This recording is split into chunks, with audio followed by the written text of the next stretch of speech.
السلام عليكم.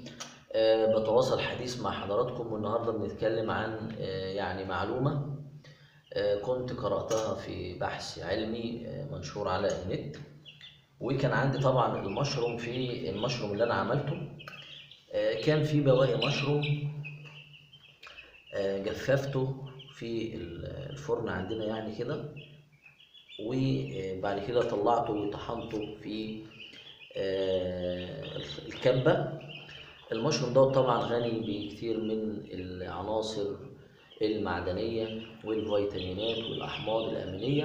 الأحماض الأمينية فيه عالية، بتتعدى 40%. طبعا البحث دوت حطوه بنسب على أكل الفراخ، جايب نتائج مذهلة. طبعا المشروم اللي هو عيش الغراب أو اللحم النباتي، فأنا بحط لحمة للفراخ على الأكل بتاعهم.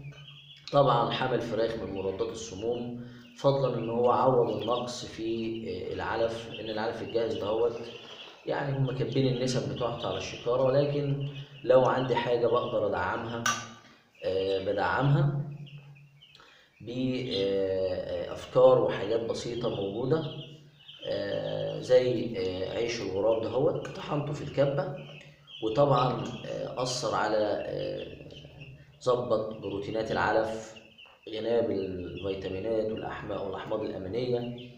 الشيء التاني إن هو يعني في الذبح ظبط، أو يعني قلل طراوة اللحم، خلاها في الحدود المثلى بتاعتها والبي اتش بتاعها. فيعني حبيت أستعرض الأفكار دهيت مع حضراتكم بعد ما طحنته. عارفين إن المعلقة دي 5 جرام، والمشروم أو عش الغراب دوت خفيف، فهنحط لو قلنا ان المعلقه دي 5 جرام، واللي قدامنا ده هو تقريبا يعني كيلو، نص كيلو علف اللي في الطبق دهوت، هنحط 10 جرام عليه اهوت، يعني معلقتين 3 4، لان المشروم خفيف. وهنبدا نقلبه كده في العلف بتاعنا. خدوا بال حضراتكم.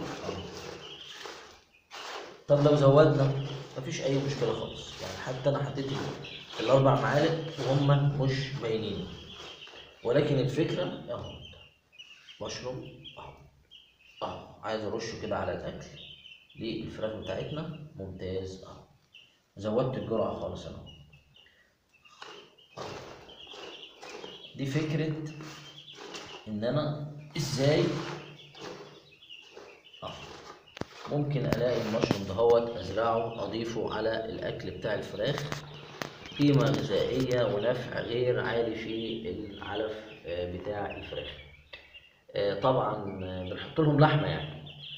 فدي من الأفكار اللي أنا يعني حبيت أوريها لحضراتكم، وإن شاء الله أتواصل مع حضراتكم في معلومات تفيد حضراتكم. انتظروني إن شاء الله. شكرا لحضراتكم.